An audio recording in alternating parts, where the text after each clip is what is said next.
Nëse dikush kërkon që të mbështetet një kandidat i caktuar, duhet të ofrojë spaku në nënshkrimet e deputetëve të vet, duhet së paku 2 kandidatura. Ne besojmë që Kuvendi është vendi ku duhet edhe të bëhen debatet, por edhe të miren vendime të rëndësishme.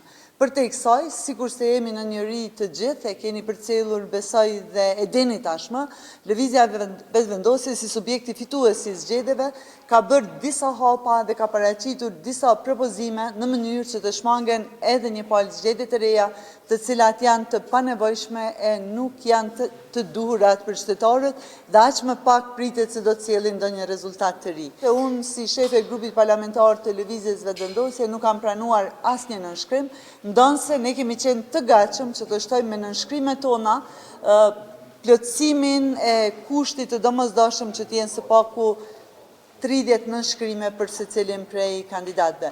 Arsyeja pse kemi kërkuar 3 kandidat është pra që deputetët të gjithë edhe deputetët e Lëvizjes dhe partnerëve tanë të koalicionit, edhe PDK, edhe LDK, të bëheshim pjesë e zgjedhjes së presidentit dhe të mundsonim që për 3 kandidat të kemi nënshkrimet e deputetëve shqiptarë. Do të ishte pamundur të kemi 4, sepse do duheshin 120 nënshkrime, dhe në këtë mënyrë ne do të shmangnim menjëherë zgjedhjet e reja, sepse do të merrnim pjesë në votim, së paku 80 deputet, edhe pastaj do të vazhdonim me zgjedhjen e presidentit apo presidentes së vendit. Nëse dikush kërkon që të mbështetet një kandidat i caktuar, duhet të ofrojë spaku në nënshkrimet e deputetëve të vet dhe të tregojë cili është ai kandidat. Situata është serioze, bëhet fjalë përveç kostos financiare, mbi 10 miliona euro të cilat do të shkonin për zgjedhjet e reja. Bëhet fjalë për projekte të shumta dhe marrëveshje të cilat janë me interes për qytetarët.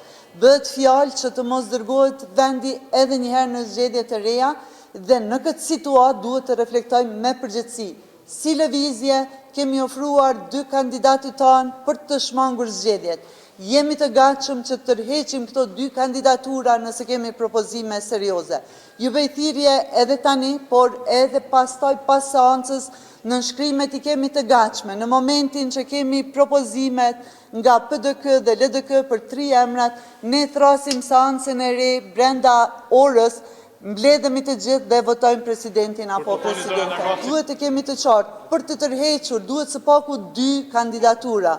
Për të tërhequr kandidatura tona, nën kryetarin e Lëvizjes, zotin Glaukron Jufsa, dhe deputeten Fatmire Mullhaxha Kullçaku, ne duhet të kemi 2 propozime të reja.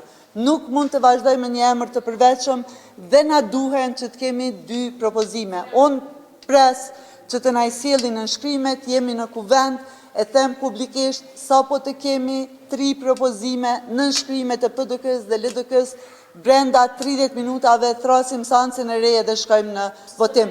Dhe i ftoj